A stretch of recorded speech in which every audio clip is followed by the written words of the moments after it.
Donc ça tourne. Bonjour William Wadou, tu as 53 ans, tu travailles dans le tourisme, tu es aussi auteur et consultant RSE et transition. Tu as écrit un livre qui s'appelle La Voix des écovillages, parution le 11 avril 2022, donc c'est dans pas très longtemps. Et c'est aux éditions... Aux éditions... Comment? Du terrain. Du Terran. Voilà. C'est un Ben, éditeur ça coupe un peu. Est-ce que tu peux... Tu disais?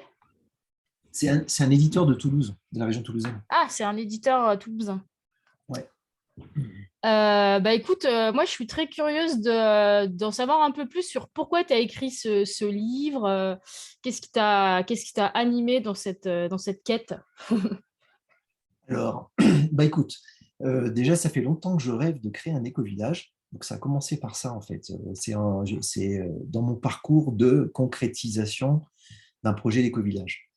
En fait, en réunissant énormément d'informations sur les éco-villages, en lisant à droite et à gauche, en visitant les éco-villages, en faisant des interviews en fait, à distance d'éco-villages à travers le monde, j'ai réuni tellement d'informations qu'un ami à moi m'a suggéré en fait, d'en faire un bouquin.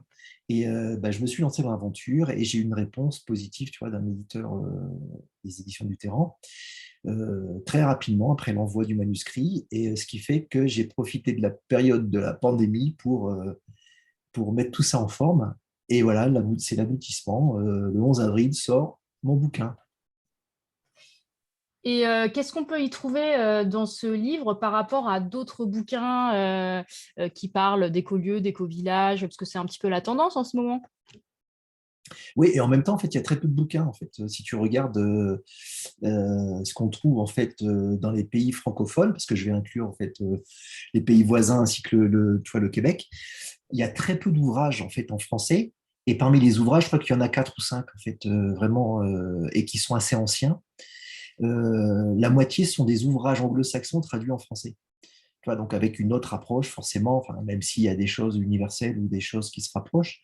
Mais voilà, il manquait peut-être un autre bouquin et pour essayer de donner plus d'informations pratiques aux gens qui veulent se lancer dans les projets d'éco-village. Et l'idée aussi, c'est de faire un petit peu atterrir les choses parce qu'il y a beaucoup de naïveté, en fait, malheureusement, dans les projets d'éco-village.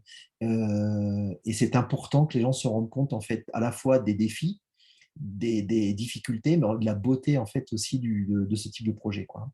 Et est-ce que ça signifie par rapport à nos vies, à nos mauvaises habitudes de vie, à la façon dont on se relationne avec les autres. Et tout ça, en fait, voilà, l'objectif de ce bouquin, c'est de prendre conscience de ce que ça implique et en fait de donner des pistes, des outils possibles pour que ça facilite un petit peu les démarches. Comment tu as fait pour écrire ce bouquin? Comment tu as organisé tes réflexions, la manière de travailler, on va dire? Et j'ai tenté d'utiliser d'ailleurs un logiciel en fait pour les écrivains là, mais ça marchait pas, ça me saoulait.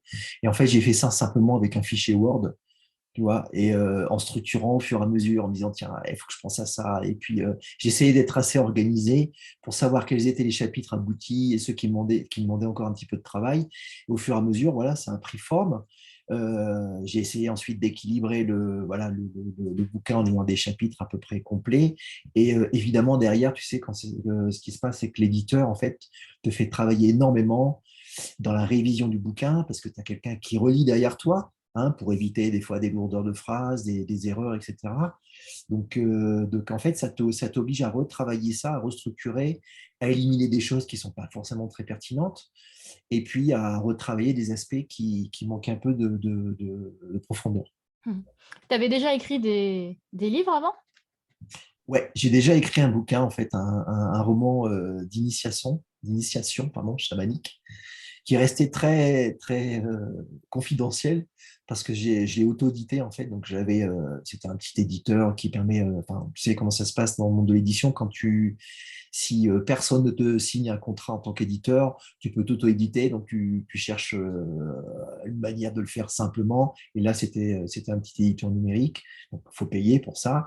Et voilà, donc j'ai eu le plaisir de sortir mon premier livre qui n'a évidemment pas eu de succès, vu que je n'avais pas les moyens d'en faire la promotion. Et voilà. Donc ça, c'est le deuxième. Et là, je commence à cogiter sur un troisième bouquin, d'ailleurs. Finalement, tu as eu un peu, comment dire, j'allais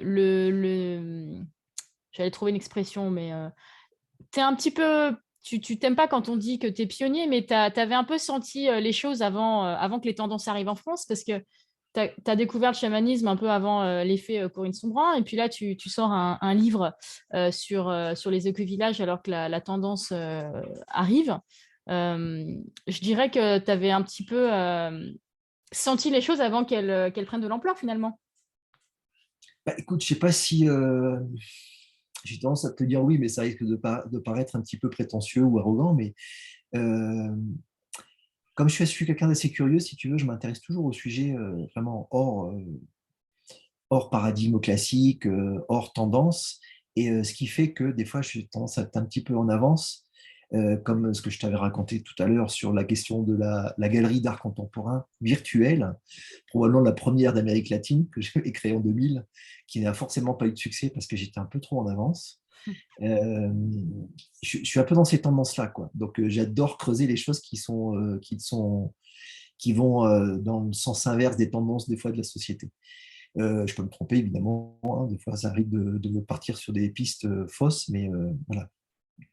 Oui, je pense que c'est le cas un peu d'éco-village, mais il y a une bonne raison à ça, c'est que c'est pas tant une analyse non plus de ce qui va se passer dans le futur, enfin de ce qui marcherait dans le futur, c'est que c'est un intérêt personnel en fait pour des questions de société qui, à mon avis, apportent des réponses très intéressantes et pertinentes pour les défis qui nous attendent. Tu vois, quand on parle aujourd'hui de changement climatique ou de tendance des risques d'effondrement ou de dégradation de la société, sont des questions que les gens abordent des fois avec beaucoup de superficialité, voilà, en cataloguant un petit peu les personnes qui en parlent, hein, ou tu es collapsologue ou tu l'es pas, ou enfin avec de grandes caricatures.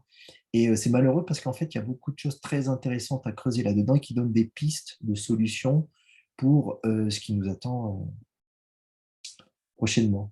Hmm. Surtout que toi, quand tu as écrit ton livre, c'était en courant 2020, quand il y a eu le premier confinement avec le Covid.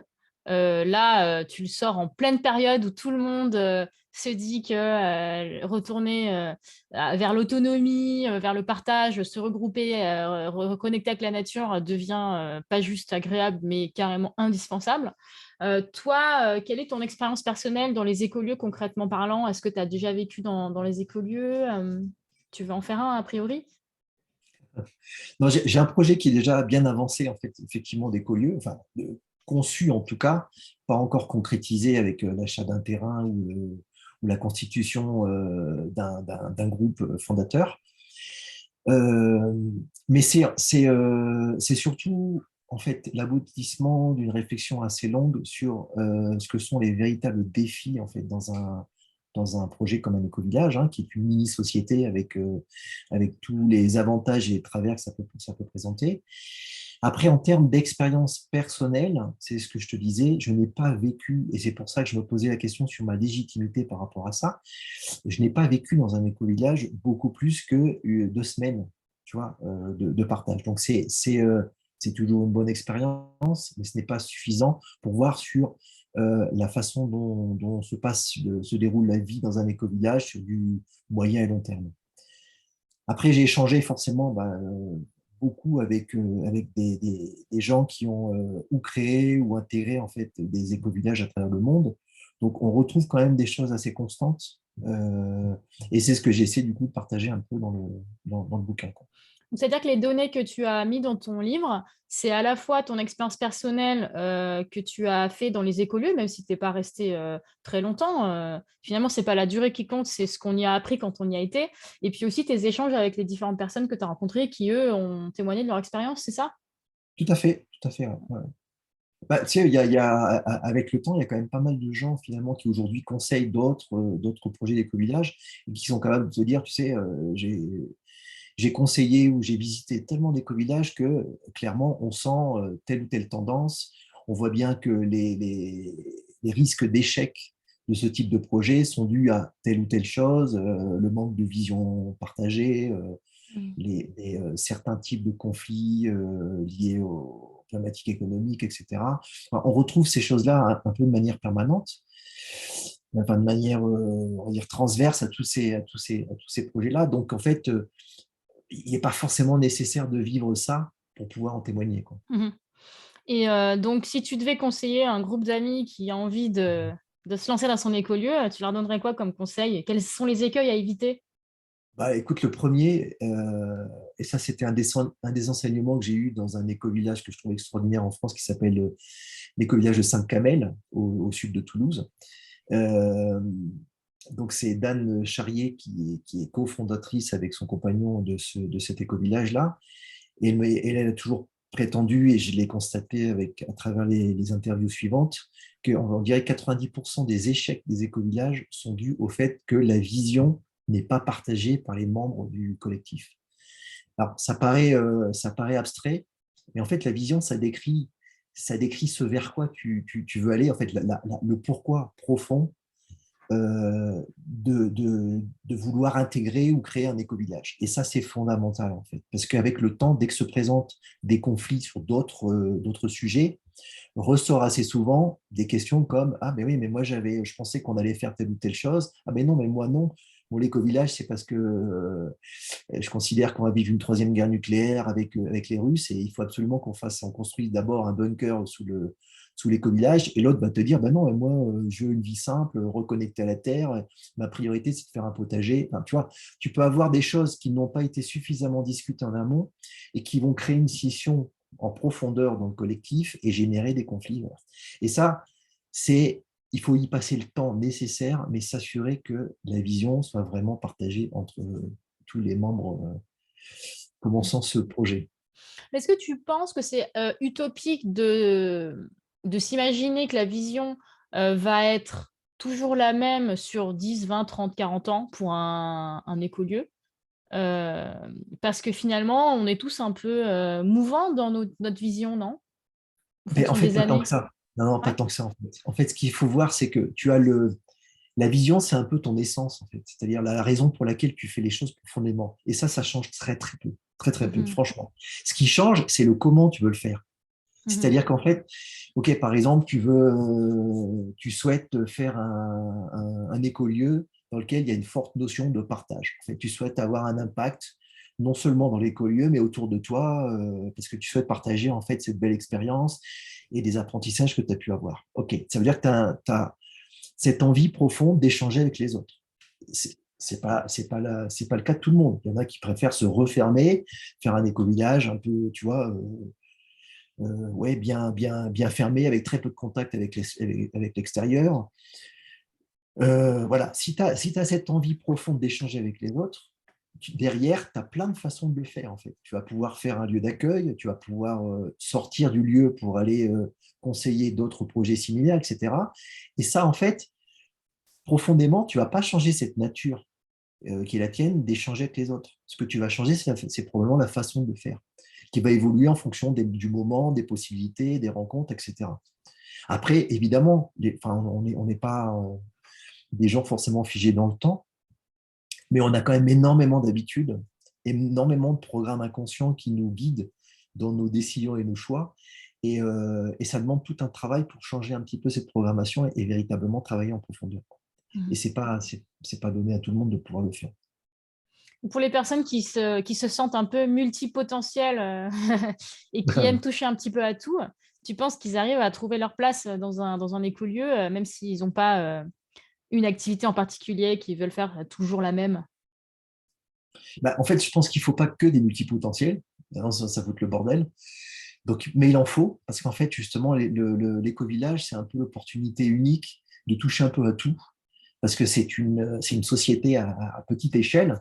Donc, du coup, tu peux vraiment t'intéresser à toutes les dynamiques qui peuvent se passer, autant, je sais pas, économiques qu'humaines, que écologiques, etc. Donc, tu peux t'intéresser à tout. Et c'est utile d'ailleurs d'avoir quelqu'un qui, qui ait cette vision un peu holistique, globale, des problématiques et qui mettent un peu d'huile dans les rouages et comprennent vers quoi on va globalement.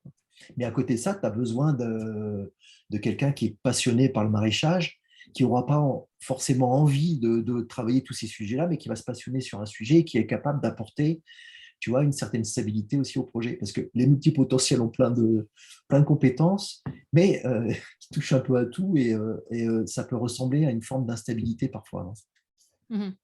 Donc pour toi, finalement, un écolieu ou un éco-village. D'ailleurs, c'est quoi la différence entre un écolieu et un éco-village? C'est la même chose pour toi? C'est pas. Ouais, il y a des problèmes de définition un petit peu dans ces choses-là. Pour moi, si tu veux, je serais tenté de te dire qu'un éco-village, c'est un écolieu, mais un écolieu n'est pas forcément un éco-village. Je sens qu'un écolieu, c'est un petit peu plus large, ça englobe pas mal de choses, mais il y a forcément, tu vois, éco, donc forcément une préoccupation par rapport on va dire, l'environnement de manière générale. Donc, le fait de s'installer dans un lieu dans lequel on se sent partie euh, prenante, enfin, totalement intégrée en fait, à l'environnement. Parce que c'est une chose qu'on a perdue un petit peu dans nos sociétés. Hein. Je veux dire, on se déconnecte de la nature et maintenant on a envie de se reconnecter à la nature, alors qu'en fait, en réalité, on fait partie depuis toujours de la nature et que détruire la nature, c'est détruire simplement sa propre vie. Quoi. Donc voilà, l'écolieu, c'est remettre un petit peu ça au centre, hein, reprendre conscience de qu'on vit on fait partie de cette nature. Et après, bah, le lieu, voilà, c'est un lieu géographique. Euh, Ça pourrait même être potentiellement un lieu virtuel Un en pensant métavers. voilà, au niveau, voilà, une nouvelle tendance. Mais voilà, c'est un lieu. Et le village, c'est un lieu particulier parce qu'il y a une notion de société humaine, de groupe, de personnes vivant ensemble et en essayant de recréer un petit peu tous les aspects d'un village, c'est-à-dire le côté alimentaire, le côté économique et autres activités qui font la richesse d'un village. Hmm. Et du coup, toi, c'est avant, pendant ou après avoir écrit ce livre que tu t'es dit, tiens, je vais faire mon éco-village. Je vais le faire pour Non, le c'était vrai. avant. Avant. En fait, le livre, c'est plutôt on va dire, l'aboutissement de la réflexion autour de la question de l'éco-village, quoi. Comment le faire, qu'est-ce qu'il faut comme outil pour pouvoir y arriver, c'est quoi les contraintes en France, si on veut créer un éco-village, si on veut faire en sorte que ce soit un éco-village qui grandisse aussi, hein, qui soit en croissance, qui intègre d'autres personnes, comment on fait sur les questions économiques. Voilà, tout ça, en fait, je vais me poser des questions autour de mon projet d'éco-village. Et c'est ça qui m'a amené finalement à concrétiser tout ça dans un bouquin, de Est-ce que, façon à partager et à faire gagner du temps à ceux qui s'intéressent à ce sujet-là, quoi. ouais. Est-ce que tu t'es déjà rapproché de certaines structures comme le réseau Colibri ou Terre de Liens, ou est-ce que tu as vraiment fait tes recherches personnelles de ton côté sans regarder s'il y avait déjà finalement des initiatives ou des organismes par rapport à ça? Non, mais bien sûr, je ne pouvais pas faire ça tout seul, tu vois, parce que c'est un sujet très, très vaste, en fait, en vérité. Hein. Donc, je me suis rapproché de toutes ces structures-là. J'ai eu des interviews avec différentes personnes de ces structures, tu vois, Mathieu Labonne, bon, avec qui je dis une bêtise parce que j'ai pas eu d'échange direct en fait avec lui. Donc le réseau des colibris, l'association des passages, je sais pas Mm. si tu connais, enfin voilà une autre organisation avec qui j'ai eu des entretiens. Après les universités aussi, c'est intéressant, l'université du Nou, l'université de la transition, tous ces gens-là qui réfléchissent beaucoup en fait à des méthodes, à des outils, à des façons de penser différentes qui servent en fait la nécessaire transition de notre société à quelque chose de plus résilient, quoi. Mm. Et donc forcément, le thème des éco-villages, c'est quelque chose qui fait partie de leur réflexion, quoi. Donc j'ai échangé avec eux sur beaucoup de sujets, forcément, ils avaient une réflexion bien plus avancée que la mienne, donc ça m'a permis de m'enrichir beaucoup de ces échanges-là. Et puis après, ce qui est toujours intéressant, évidemment, c'est les entretiens avec les gens qui vivent les éco-villages, qui vivent la réalité des éco-villages et qui peuvent témoigner un petit peu des choses géniales qu'ils peuvent vivre dans le partage avec les autres et des difficultés qui peuvent se présenter. Mm.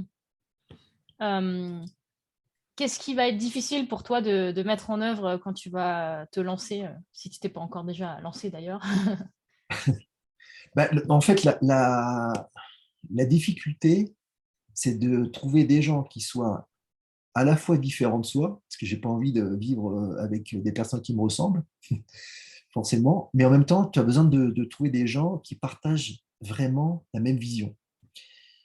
Donc, il faut à la fois trouver une diversité, notamment en termes d'âge, d'expérience, de profession, d'origine socioculturelle, mais en même temps, tu ne peux pas te permettre, surtout en début de projet, d'avoir des gens trop différents, tu vois, qui ont vécu des choses absolument à l'extrême de toi, parce que ça va être difficile de concilier ces vues-là, quoi.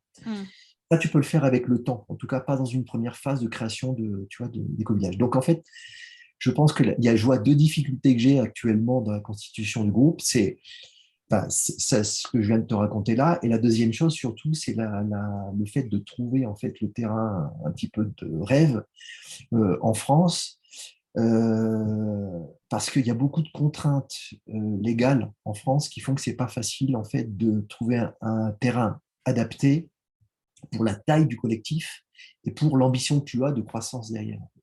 Parce que soit tu te retrouves, hein, tu as dû le voir par toi-même, entre les terrains constructibles, non constructibles, tu as beaucoup de contraintes là, si c'est agricole, non agricole, le bâti existant, si tu peux donc construire et étendre encore ça ou pas. Enfin, ça fait beaucoup de contraintes. Rien qu'à ce stade-là, hein, sans parler en fait après des ressources, parce que évidemment, mon rêve, c'est d'avoir un petit peu tout, une belle forêt avec, une rivière qui traverse le terrain, enfin des choses comme ça. Donc, c'est pas si évident que ça existe, il y en a. J'en vois encore quand même pas mal. Mais ce sont des grosses sommes, du coup, dès que tu envisages ce type de bien, on parle hein, de plusieurs centaines de milliers d'euros. Donc, il faut réunir les gens au début qui peuvent apporter ces fonds-là. Et c'est là aussi une difficulté parce que tu te retrouves confronté tu as envie, enfin, tu as besoin d'avoir ces fonds-là pour essayer de ne pas passer 30 ans à construire le lieu, mais essayer de le faire au plus vite. Et en même temps, tu voudrais intégrer des gens qui n'ont pas forcément enfin, les moyens d'apporter ces sommes-là dès le début, quoi. Donc ça, c'est toute une réflexion à mener, quoi. C'est vrai qu'aujourd'hui, c'est pour ça que je me suis inscrite en BTS agricole, c'est parce que je me suis aperçue qu'il y a beaucoup plus d'aides qui sont apportées, de facilitation pour acquérir un terrain. Il y a des organismes qui sont faits justement pour accompagner les agriculteurs, pour justement renouveler les générations d'agriculteurs. La France, elle est vraiment mobilisée là-dessus. Il y a vraiment beaucoup, beaucoup de choses pour les agriculteurs, des aides à l'installation, la PAC, les bails à vie, les bails de 25 ans, les bails avec option d'achat, enfin les baux, pardon. Et du coup, quand j'emploie le mot écolieu à la SAFER, il nous dit « Mais est-ce que c'est nourricier votre projet d'abord? Parce qu'on veut bien être OK pour que vous construisiez des choses pour de l'agrotourisme et faire de l'hébergement, mais c'est juste en complément. En tout cas, ça ne doit pas dépasser 50% de votre chiffre d'affaires agricole, en fait. Si ce n'est pas le cas, dans ce cas-là, on fait du gîte, on fait de l'hôtellerie, et la partie agricole, c'est plutôt une ferme pédagogique ou quelque chose qui est illustratif, mais ça ne va pas être significatif. Et donc, aujourd'hui, les écolieux que j'ai contactés, où c'est vraiment, ils ont un terrain qui n'est pas forcément agricole, et ils font surtout des stages, des retraites, de l'hébergement, et là, c'est plus dans du loisir et divertissement, ou de la thérapie, des centres holistiques de soins et tout ça. Et dans ce cas-là, c'est pas vraiment agricole. Ou alors, là, on est vraiment dans une ferme agricole et les stages, les choses, c'est vraiment orienté permaculture, formation à la nature et tout ça. C'est très, très rare qu'il y ait les deux en même temps, quoi, fait par les mêmes personnes, ou en tout cas par le même groupe. Ou alors, ils sont pas ensemble, mais ils sont en partenariat et c'est vraiment deux entités différentes, quoi. Mais c'est vrai que moi, je vais pas trouver de vraies fermes qui vraiment se nourrissent de leur production et qui vendent leur production et en même temps qui font des retraites yoga, des soins, de l'hôtellerie. Enfin, c'est trop en fait. Il faudrait vraiment un lieu où il y a 60 personnes dessus pour que ça tourne, quoi. Enfin, 60 personnes, ça dépend de la taille et tout, mais c'est dur de commencer à autant de personnes. Donc, il faut choisir si on est orienté plus locatif ou si on est orienté plus agriculture. Et en fait, si on n'a pas une tendance prioritaire dès le début, c'est dur de trouver les gens pour son écolieu déjà. Ouais. Enfin, en tout cas, de ce que j'essaie de faire depuis le mois de décembre, j'ai constaté que c'était ou l'un ou l'autre, mais les deux en même temps, les gens ils se disent mais c'est pas possible en fait. Enfin, il y a forcément une dominante en fait. Tout à fait, je suis d'accord avec toi. Ouais. Et du coup, toi, la dominante que tu souhaites, ce serait laquelle, si t'en as déjà une en tête? Ouais, ouais. Bah, c'est plutôt en fait, quand tu citais la thématique des centres holistiques, c'est plutôt ça en fait. Ouais, En fait, si centre tu de veux, soins. l'orientation est aussi due en fonction des personnes que j'ai rencontrées qui sont, tu vois, qui sont intéressées par ce type de projet-là. Donc, on s'est rendu compte que parmi eux, bah, la majorité des compétences, c'est plutôt voilà, dans les thématiques de thérapie alternative que d'agriculture. Pour autant, tu vois, on a un couple de maraîchers potentiels qui seraient intéressés aussi. Et eux, après, il faut chercher les mécanismes pour que ça fonctionne effectivement ensemble, en même temps, ils apportent en fait une certaine autonomie alimentaire au collectif, mais ça puisse être commercialisé aussi à l'extérieur, tu vois, pour leur production, et qu'avec le temps, ça s'étende. Mais je suis d'accord avec toi, c'est sûr par rapport à des organismes comme la SAFER, dont l'objectif, c'est vraiment de redévelopper le tissu agricole en France, le centre holistique, c'est pas un truc qui va être prioritaire pour eux, quoi. Mhm. Et même par Alors, rapport à la clientèle au déplacement des populations pour avoir de la clientèle dans un centre de soins, euh, la géographie, c'est un peu compliqué, quoi, parce que les populations, elles vont pas se déplacer pour aller au milieu de la Creuse dans un centre holistique, même si beaucoup de personnes qui y vont pour se balader, mais c'est-à-dire que souvent, les centres holistiques, ils sont en zone urbaine ou périurbaine. En zone totalement rurale, vraiment à 100 km de la moindre ville, c'est vrai qu'on a plutôt des fermes ou des espaces qui sont plutôt en autonomie sur leur chiffre d'affaires et sur l'agriculture.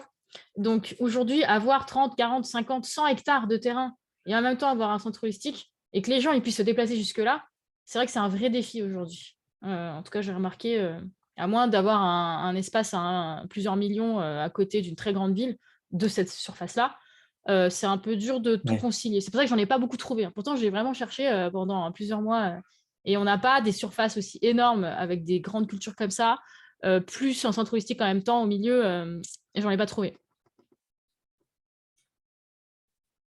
J'en ai pas Ouais. trouvé.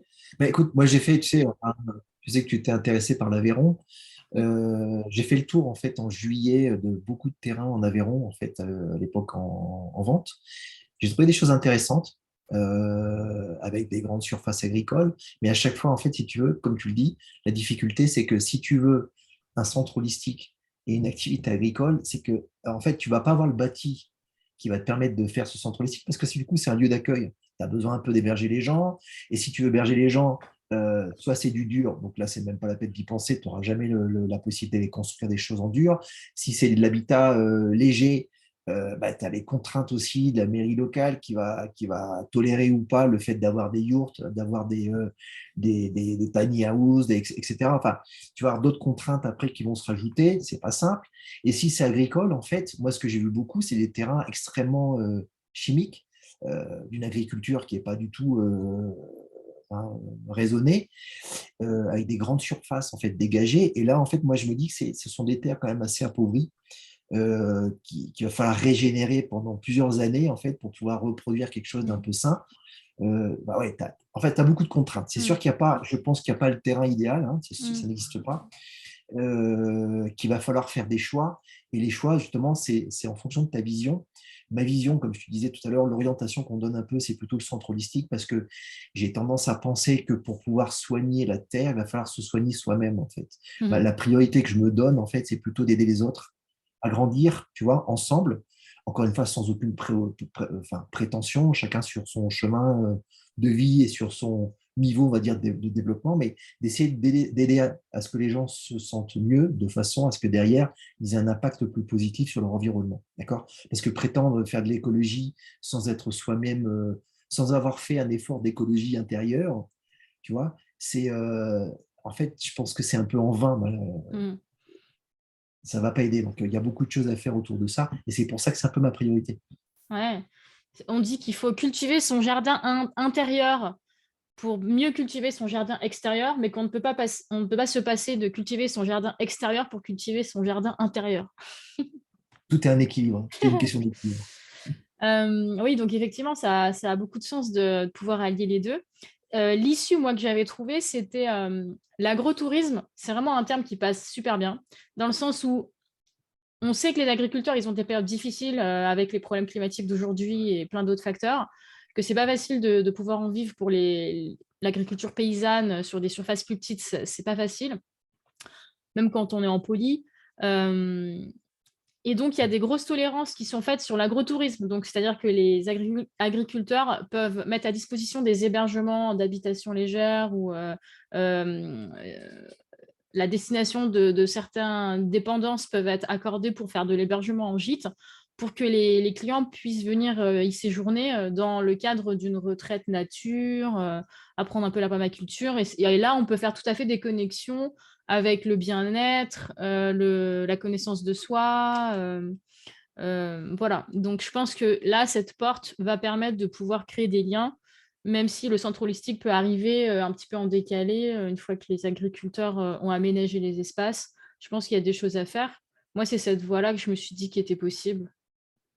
En tout cas, si on veut acquérir un terrain agricole avec une belle surface, je pense que les agriculteurs vont pouvoir ouvrir cette porte aux personnes qui ne le sont pas et les accueillir pour intégrer ce centre de soins pour faire de la permaculture humaine et pas juste végétale. Donc, je ne sais pas ce que tu en penses. Ah non, mais ça me paraît très bien, ça me paraît une bonne stratégie, parce qu'en fait, c'est aussi une question de stratégie, malheureusement. C'est-à-dire que tu peux présenter ton projet avec cette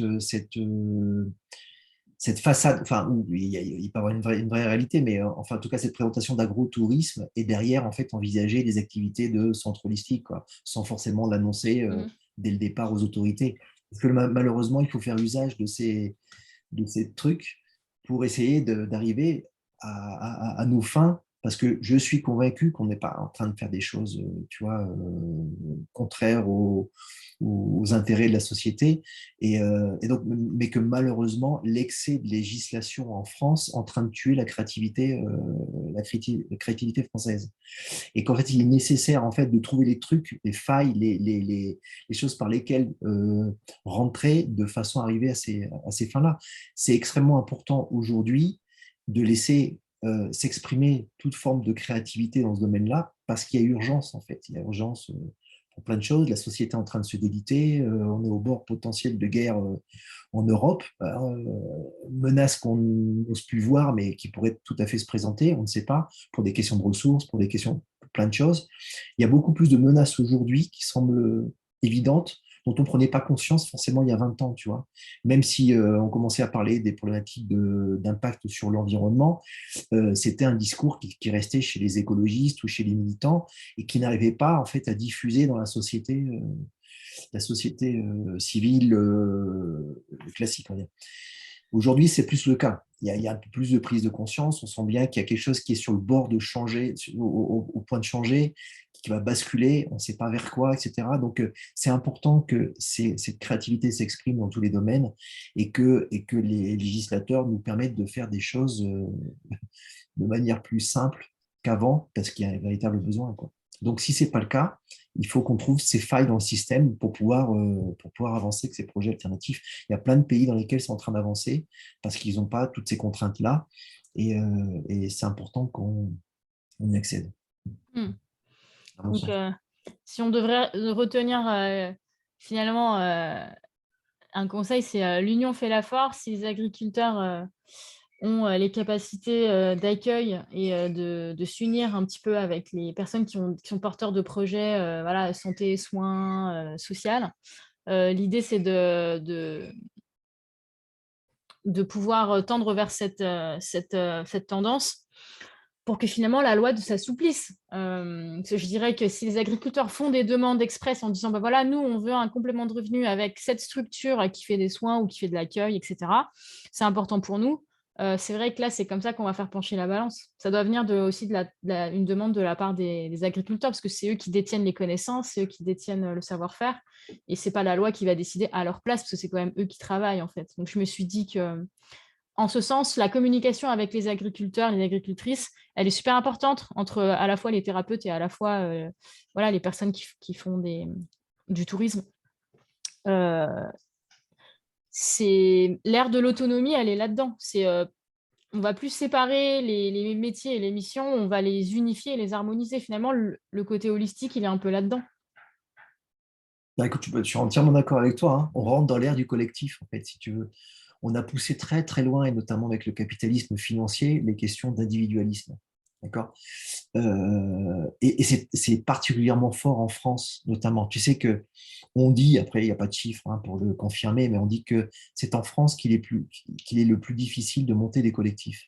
C'est plus facile aux États-Unis, contrairement à l'idée préconçue que l'on a, de monter un éco-village que de le faire en France.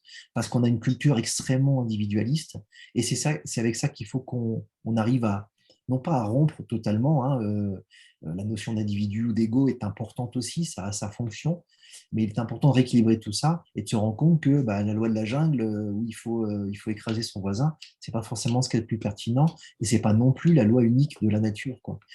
Ça, je pense que bah, tu vas connaître Pablo Servigne, un classique maintenant de les lectures des collapsologues, mais dans ses recherches, il démontre aussi qu'effectivement, dans la nature, il y a des mécanismes de solidarité, d'entraide, qui sont nécessaires pour le développement des sociétés.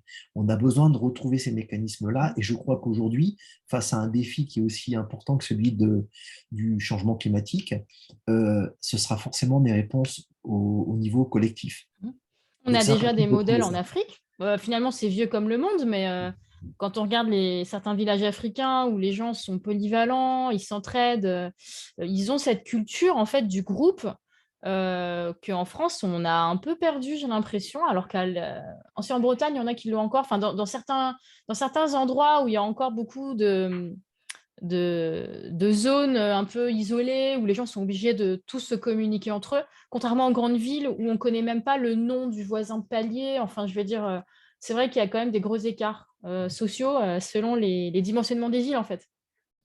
Non, mais tout à fait, ouais, ouais, tout ça est à relativiser. Hein, c'est pas aussi noir ou blanc, mais effectivement, si on prend, je sais pas, le cas de Paris, effectivement, il y a beaucoup de gens qui ne connaissent même pas leurs voisins et qui ne les fréquentent pas.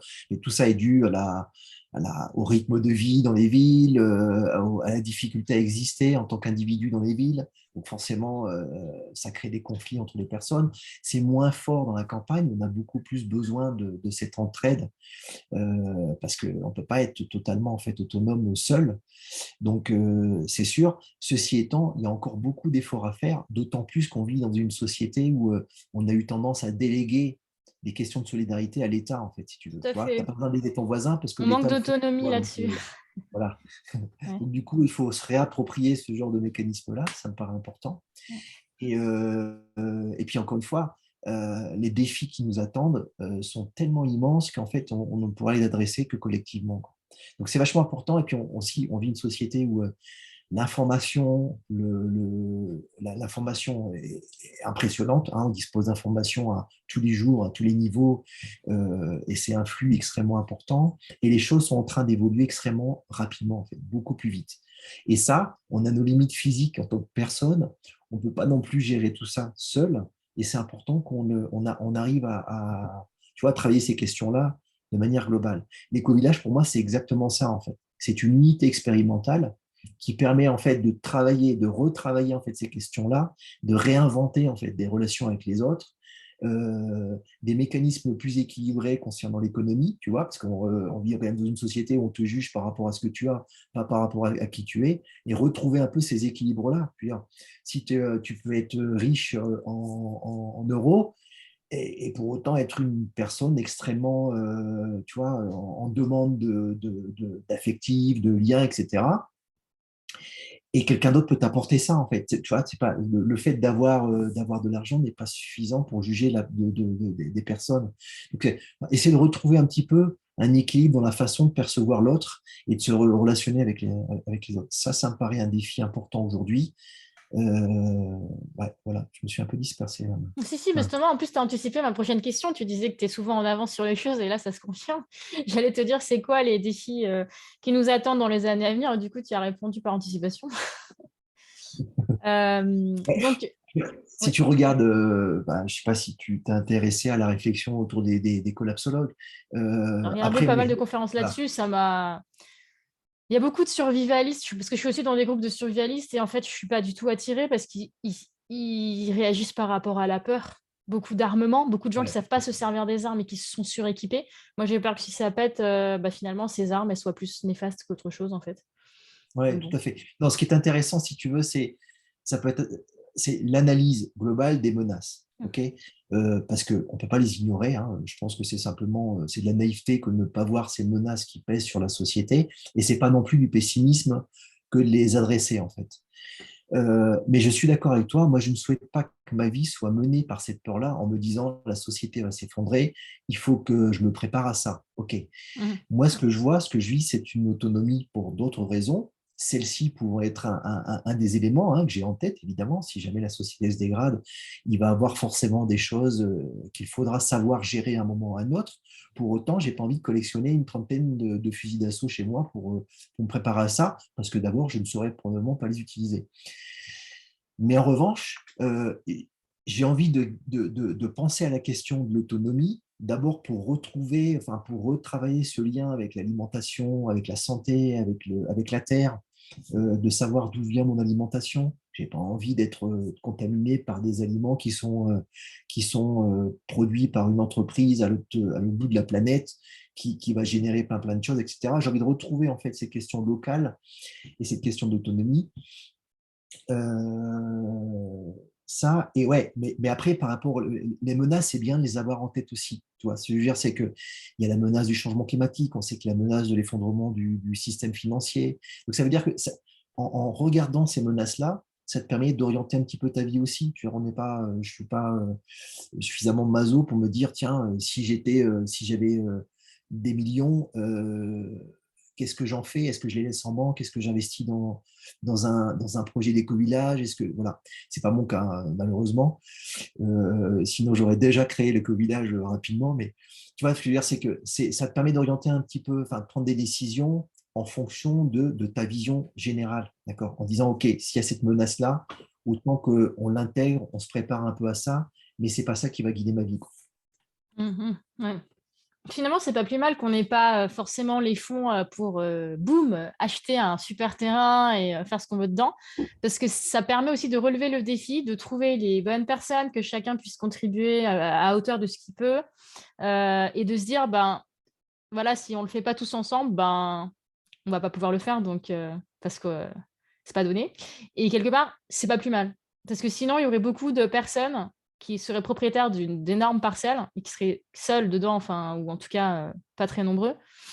Alors qu'au final, bah, comme on disait, il faut qu'on apprenne à se rassembler, à se faire confiance, à collaborer, à partager. Et puis après, il y a cette notion d'autodiscipline. Moi, c'est une difficulté que j'ai là dans les groupes que j'essaie de monter pour pouvoir travailler justement sur les statuts juridiques, la gouvernance, quel type de règlement intérieur et tout ça.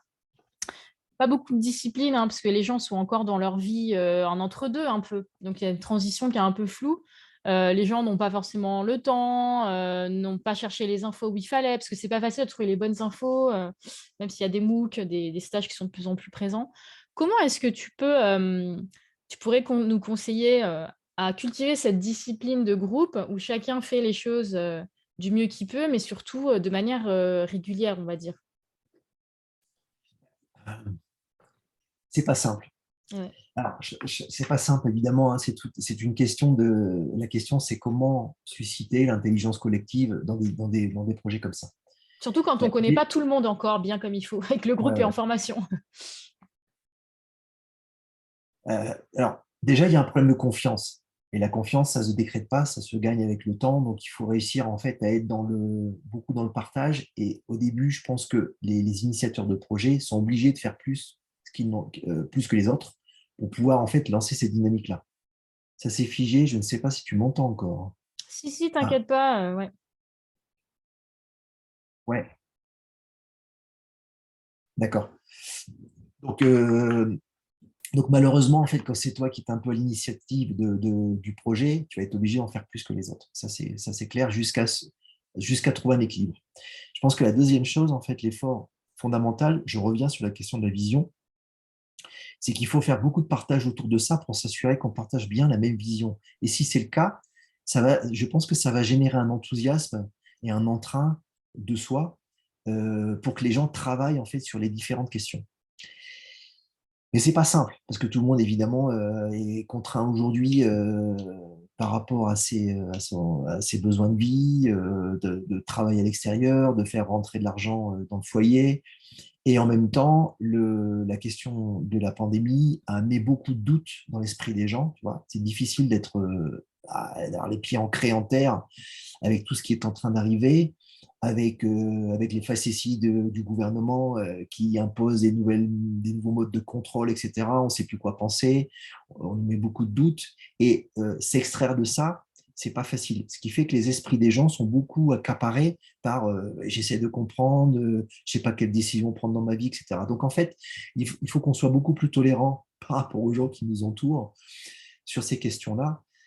Parce qu'on est tous un peu perdus, quoi. Je veux dire, tu vois, on ne sait pas vers quoi les choses vont. Si le gouvernement, là, il retire les masques et puis ils vont probablement peut-être les remettre juste après les élections. Enfin, je ne sais pas, c'est compliqué de décrypter ce qui est en train de se passer. Donc, ça crée beaucoup de confusion dans l'esprit des gens.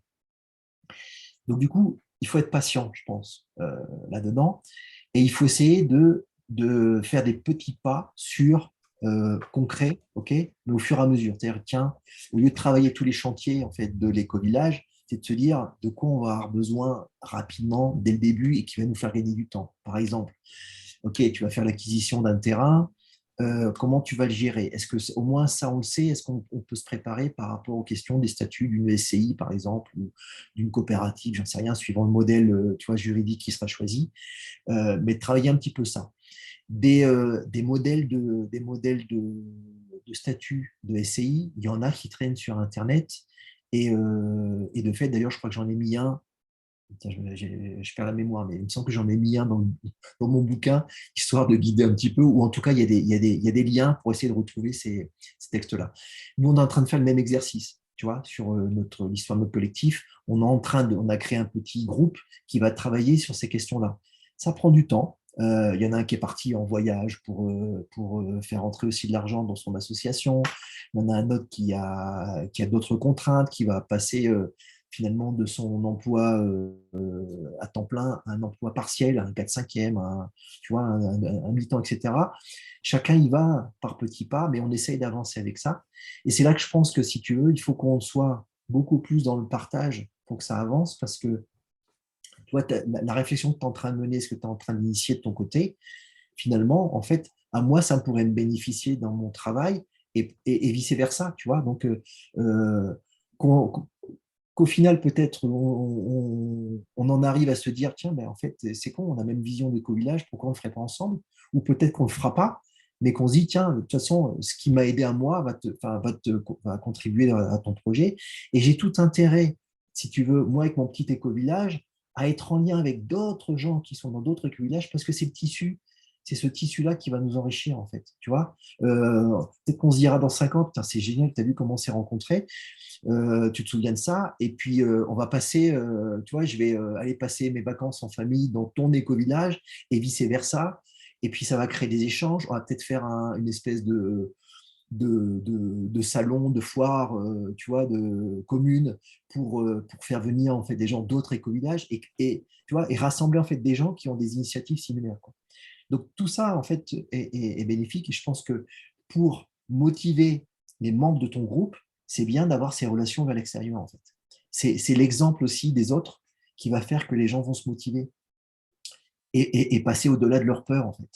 Parce que c'est sûr que se lancer dans un éco-village, pour beaucoup de gens, waouh, c'est un changement tellement radical que ça leur fait peur, quoi. Imagine, Mm. enfin, tu peux imaginer toutes sortes de choses. Un éco-village plein de hippies là, qui vont passer leur mi-journée à fumer des pétards. Est-ce que c'est ça, tu vois, enfin, il y a plein de gens qui ont des préjugés sur ce qu'est aujourd'hui un éco-village. Donc, il faut rompre avec ça. Ça leur fait peur. Ils se disent que si je mets de l'argent dans la SCI, est-ce que je vais le récupérer?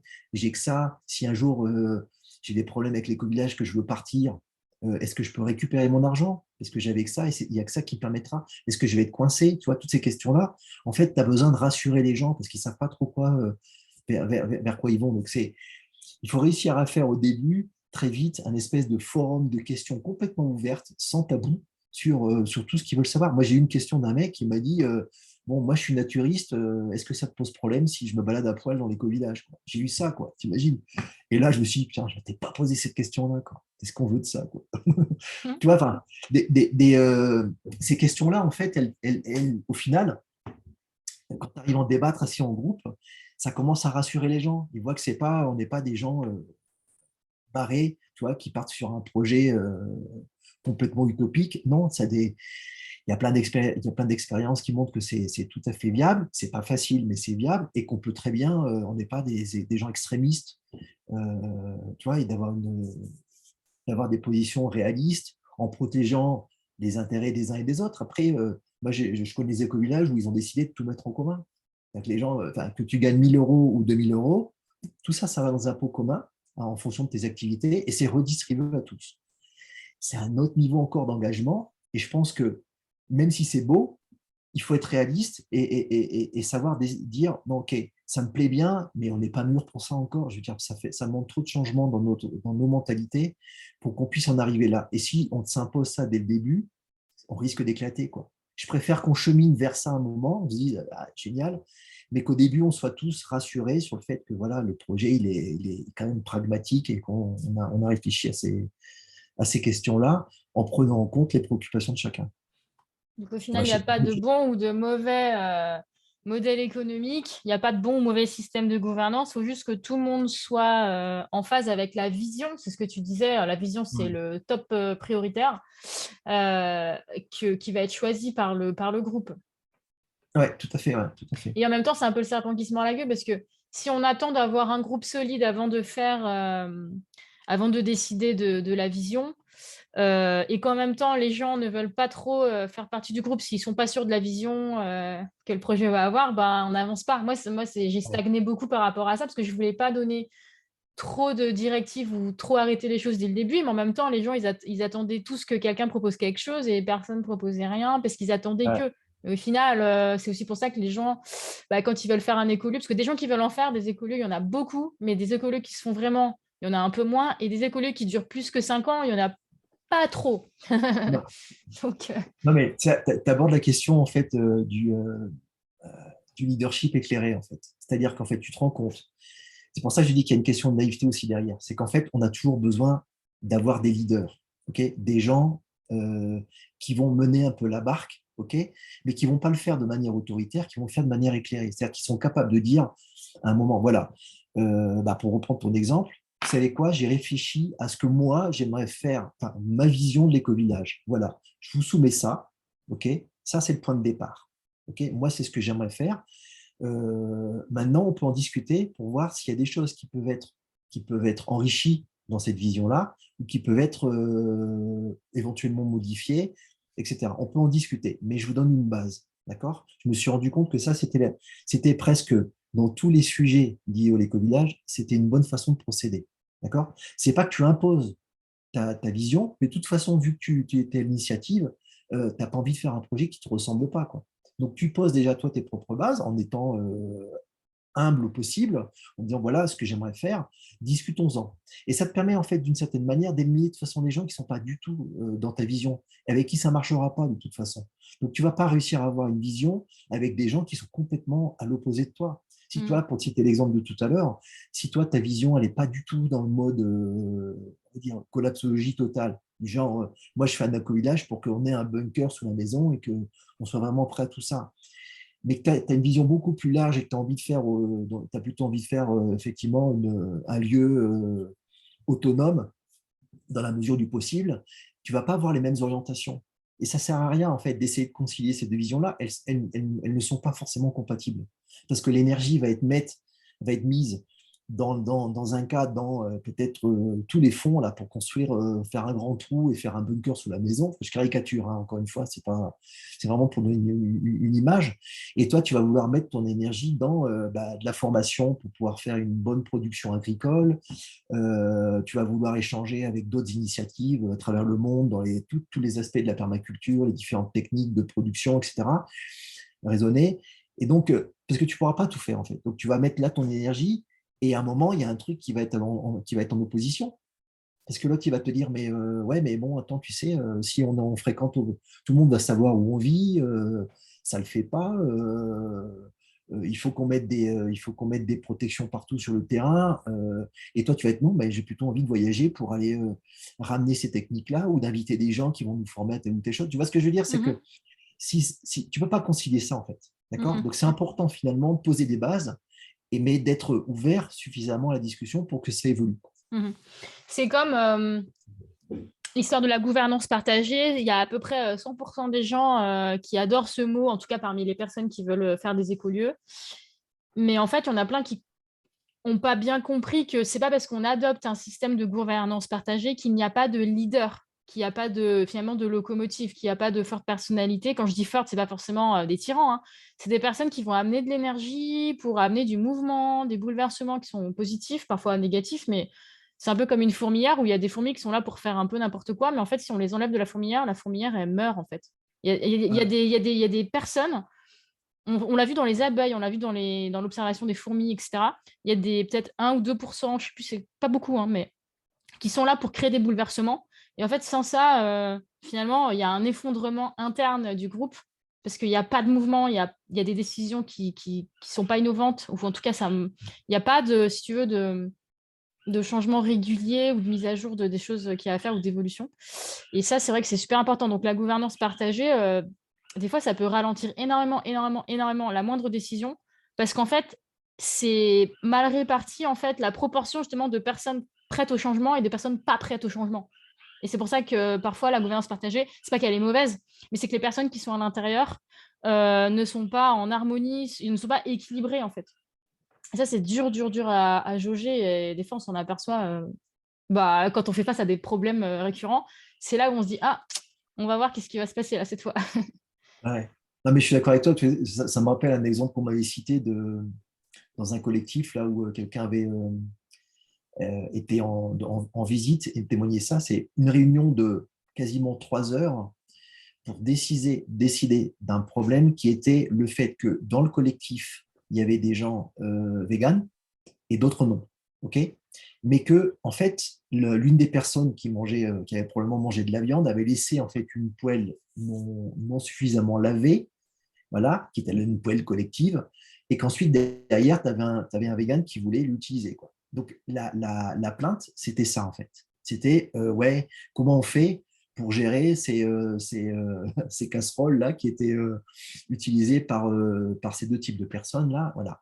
Ça a mobilisé tout le collectif, je crois que c'était une quinzaine de personnes, pour discuter de ce problème dont les gens avaient perdu la notion d'importance, si tu veux. Tu vois ce que je veux dire? Je ne dis Mhm. pas que je ne veux pas négliger ce fait-là. Moi, je ne suis pas végane et je ne suis pas non plus, enfin, je ne sais pas si on appelle ça flexitarien ou je crois que c'est ça.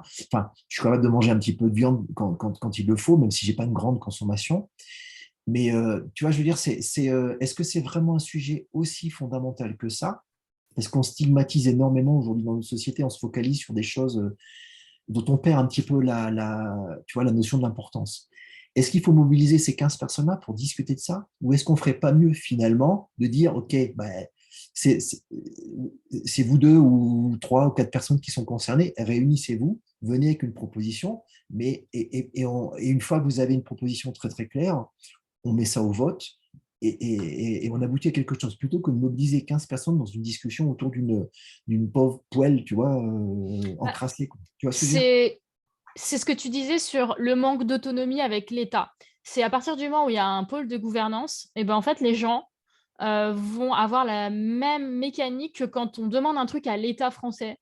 C'est-à-dire qu'on va devenir des assistés. Il y a un comité de réflexion dans l'écolieu. À chaque fois qu'il y a un problème, on va aller leur dire trouve-moi une solution. Mais en fait, la responsabilisation, c'est que quand on trouve qu'il y a un problème, on peut consulter le comité, c'est pas un souci, mais on arrive aussi avec des suggestions de solutions. Donc, on a déjà réfléchi au truc. Et je dirais que le comité peut aussi enrichir et faire un brainstorming ensemble. Mais c'est quand la personne a une plainte qu'elle réfléchisse à quelles pourraient être plusieurs possibilités de solutions pour faciliter un petit peu la mise en place de ces solutions. Parce que dire ah, regardez, il y a un problème, trouve-moi une solution, moi, je trouve que c'est de la déresponsabilisation, en fait. Mais bon, Ah, c'est mais mon avis, hein. complètement. Alors là, je te rejoins complètement. Moi, dans notre texte de gouvernance, ce que je propose, c'est justement ça. C'est-à-dire qu'en fait, on met au vote une décision, OK, mais OK, moi, je suis contre. OK. Ma responsabilité en tant que personne qui bloque la décision ou qui s'oppose à la décision, c'est d'une part de le justifier. C'est important, je veux dire, tu ne peux pas juste t'opposer pour t'opposer, quoi. Je veux dire, parce que tu ne sais pas d'ailleurs si c'est une question d'ego, si c'est une question de lutte de pouvoir, de je ne sais quoi, etc. Donc tu justifies. Et en plus, puisque tu t'opposes à la décision, tu deviens responsable d'une solution alternative qui intègre ta vision et celle des autres.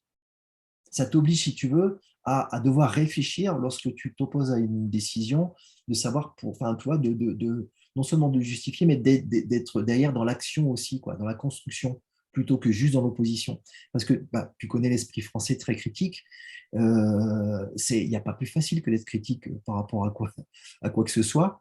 Ce qui devient intelligent, c'est lorsque tu as une démarche derrière constructive en disant, voilà ma critique, voilà la raison pour laquelle je m'oppose à telle chose, et ce que je propose, c'est ça. Et on repart sur le débat, mais au moins, il y a quelque chose qui a avancé. Tu vois, ça me paraît fondamental. Parce que j'ai assisté à des réunions d'éco-village où tu dis, mais ouais, alors pourquoi il y en a deux qui s'opposent là? Tu sais pas pourquoi, tu sais pas ce qui joue derrière. Et quand tu es à l'extérieur du collectif, tu te rends compte qu'il y a un truc qui se passe et tu sais pas quoi. Donc, il y a un problème qui s'exprime, mais le problème, il n'est pas résolu. Tu vois, il est là, latent, et en fait, il empêche que le collectif avance. Et du coup, ça crée tout un ensemble de réunions là, improductives, etc., qui fatiguent les gens. Et ça, c'est récurrent. Hein.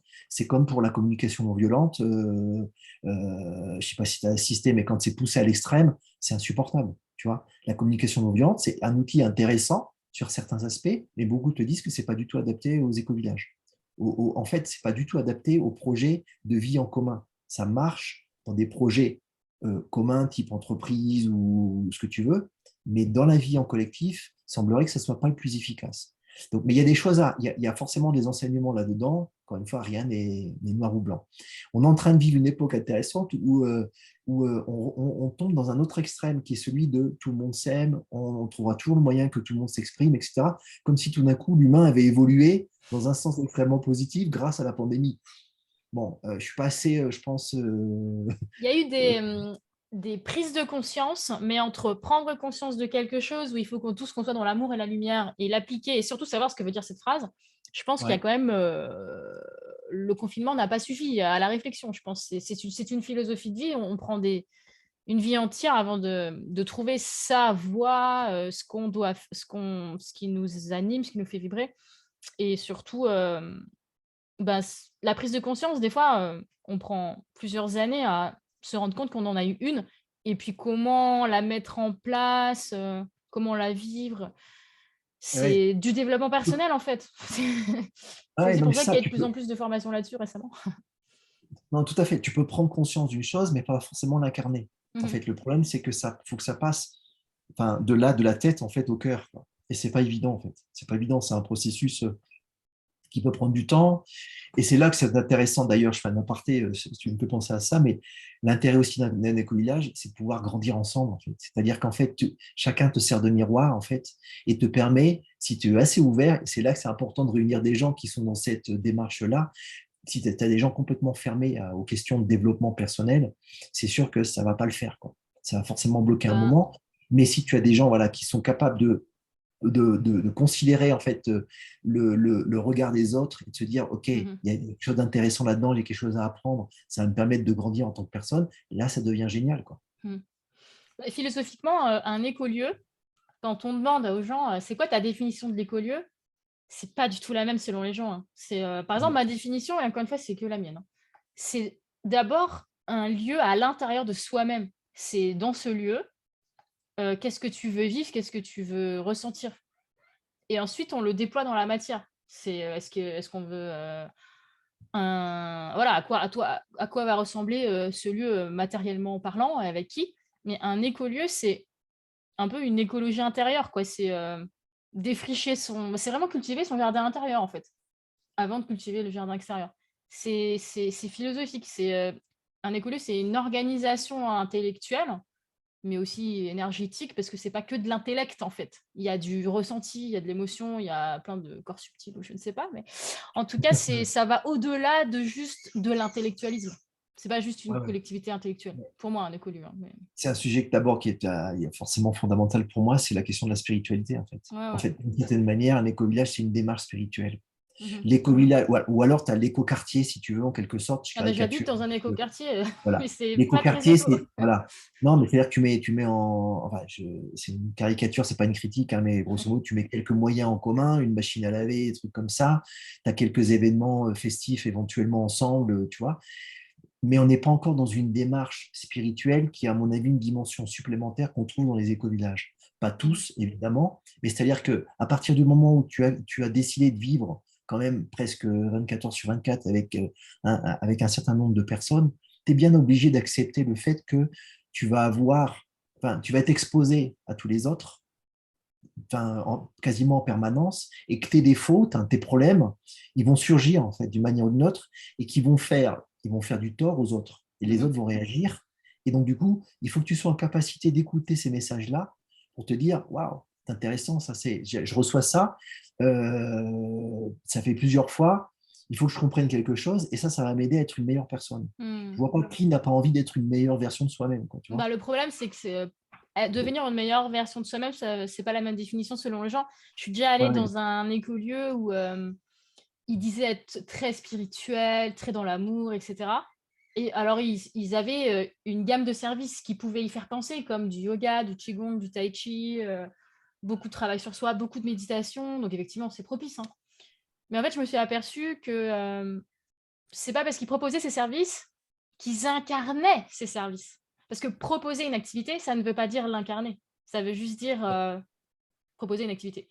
Et donc, c'est pas parce que l'activité du yoga peut être pas garanti. transcendante intérieurement que, que l'éco-village incarne la philosophie du yoga ou la philosophie du Tao ou je ne sais pas quoi.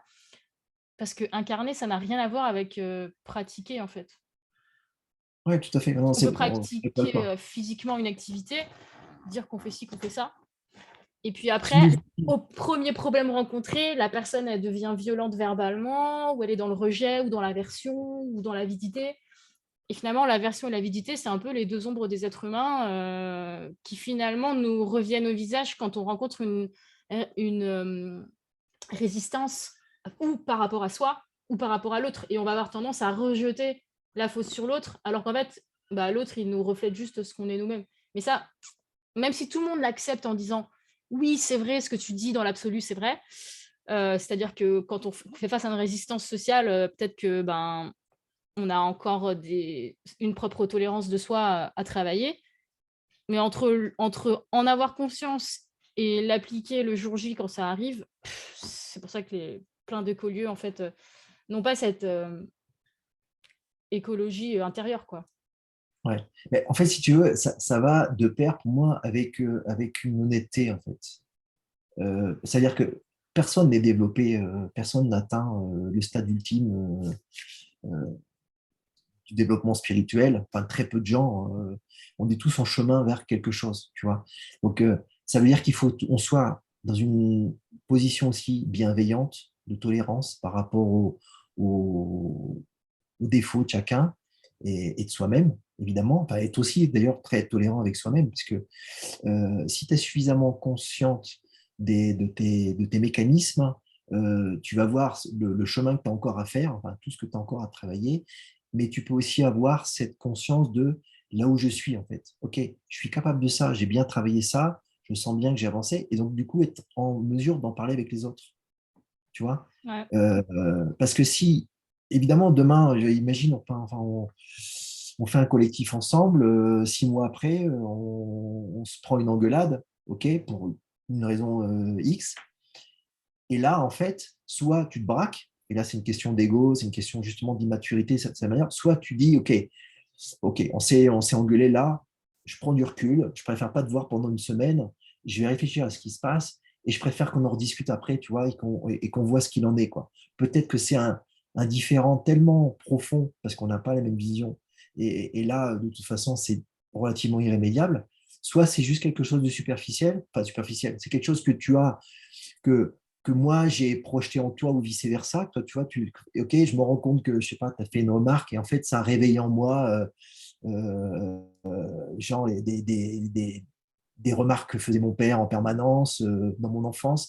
Et ça, tu vois, c'est l'écho de cette chose-là que j'ai toujours pas soignée. Et donc, du coup, ça y est, tu commences à faire un travail autour de ça. Ça, c'est important, en fait. Cette honnêteté-là, cette capacité de dire, voilà, tu sais, c'est ça mes limites, en fait.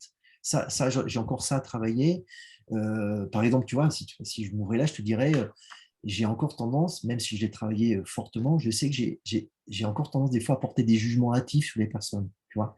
Et je tâche de freiner ça fortement pour l'éliminer complètement, parce que je me rends compte que quand tu juges quelqu'un, en fait, en vérité, tu es en train de te juger toi-même. Tu vois, c'est cette fonction de miroir, et ça ne sert à rien, en fait, parce qu'en fait, je suis en train, finalement, de penser comme dans le passé, en fait, je ne suis pas en train de changer. Tu vois, donc ça, c'est à travailler. Enfin, c'est des questions comme je disais, enfin, de psychologie quantique ou c'est intéressant. Et il y a certains éco-villages qui ont mis en place des petits mécanismes, comme par exemple, je repense à Saint-Camel parce qu'ils ont un truc que je trouve assez sympa. Ils appellent ça le cœur à cœur. Tu vois, c'est-à-dire en fait, voilà, c'est un peu la situation que je t'ai décrite là à l'instant. On se prend la tête parce que, je sais pas, moi, on se lève le matin et tu me dis, tiens, putain, William, t'es encore coiffé comme un ouf. Ok, un truc qui paraît complètement banal, et puis tout d'un coup, moi, je réagis mal parce que, je sais pas, ça m'a rappelé inconsciemment un truc, un événement que j'ai vécu, etc. Et puis là, je te dis, mais putain, tu fais chier, t'es une grosse un nain, enfin, etc. Tu vois. Et puis là, en fait, ça monte, et c'est ce qu'il faut éviter. Justement, c'est là, ok, je réagis mal, ok, je m'en rends compte, et ben, je rentre chez moi. Je te dis, écoute, Diane, désolé, écoute, il faut que je rentre chez moi. J'arrive chez moi, et là, je laisse exprimer ce malaise. Du genre, ouais, putain, Diane, c'est une grosse conne, elle m'a encore dit ça, etc. Tu sors ça, tu vois, Tu tu sors ça, exprimes un mais peu de ton ton malaise. côté, quoi, c'est ça? Tu veux dire, De ton côté, ouais, voilà, pas, parce qu'en fait, si je le fais face à toi, tu vas le prendre mal, c'est normal, je suis en train bah de ouais, t'insulter. Tu ouais, vois ce que je veux dire? Donc, ouais. je ne le fais pas en ta présence, je le Donc tu fais à exprimes l'extérieur. quand même ton mal-être, tu le Ouais, réprimes tu pas, mais tu l'exprimes. l'exprimes chez Oui, toi. parce que c'est une émotion. En fait, c'est une émotion, Faut la la faire fonction d'une sortir. Ouais. émotion. Voilà, dans le corps, c'est d'imprimer en fait certains vécus ou de les évacuer. C'est la même fonction que pour une maladie, en fait, si tu veux, d'une certaine manière. Donc, cette émotion négative, il vaut mieux que je la sorte. OK. Et après, je me calme. De toute façon, tu l'as vécu, forcément, quand tu as sorti une émotion négative, après, au bout d'un moment, c'est fini, quoi. Tu es redescendu. Donc, Mhm. tu fais redescendre ça, tu cogites un peu la situation. Ok, y a Diane qui m'a dit ça, mais ah oui, ça me rappelle tel truc. En fait, tu essaies de creuser un petit peu cette question-là pour savoir d'où ça vient, en fait, cette réaction. Et une fois que tu l'as fait, eh bien, je viens te revoir en disant, écoute, Diane, tu sais quoi, je m'excuse pour la dernière fois, et tu sais quoi, eh ben, j'y réfléchis, et en fait, ce qui est arrivé, ça m'a rappelé telle chose, c'est pour ça que j'ai réagi comme ça, etc. Et puis tout d'un coup, il est possible que chez toi, ça déclenche encore autre chose. En disant, mais ouais, putain, mais en fait, William, il me dit ça, mais j'ai eu le même problème avec Michel et avec Josiane, tu vois. Et donc, moi, j'ai aussi un truc à régler. OK, tu vois.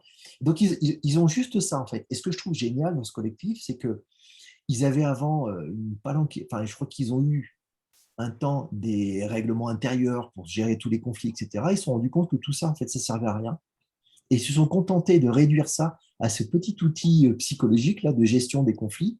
Et en fait, tout se règle en mode intelligence. Alors, c'est peut-être une exception, c'est peut-être un équilibre miraculeux, tu vois, je ne sais pas.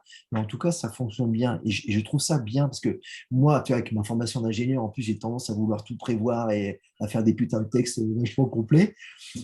Je pense que c'est bien quand tu connais pas bien, quand tu connais pas les gens, mais très vite, l'objectif, c'est de pouvoir s'en débarrasser, en fait, de faire en sorte que tes règlements intérieurs, tout ça, n'ait plus lieu d'être, parce qu'en fait, on le fait spontanément, quoi, tu vois, et qu'on est capable d'entendre de la part de l'autre, tu vois, que tu me dises un jour, bah, William, tiens, t'as pas nettoyé la poêle, là, en fait, moi, j'aimerais bien pouvoir manger derrière un truc qui n'est pas de l'odeur de viande. Ah bah ok, oui, tu as raison, évidemment, quoi. Désolé, je vais nettoyer ça, tu vois, plutôt que de rentrer dans une réunion de 3 heures pour discuter de ça.